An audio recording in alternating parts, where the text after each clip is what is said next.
నువ్వు నిజంగా దేవుని మీద విశ్వాసం ఉంచిన దానివైతే, ఉంచిన వాడవైతే నువ్వు ప్రశాంతంగా ఉండు, రిలాక్స్గా ఉండు. నిజంగా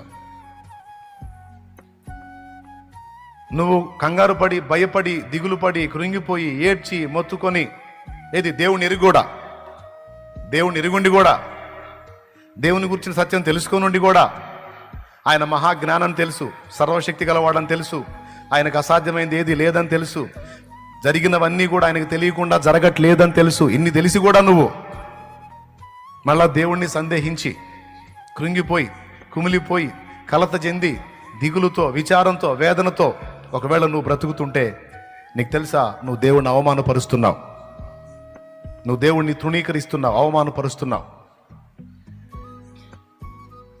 నువ్వు ఆయన నమ్మావు, ఆయన కార్యం త్వరపెడతాడు.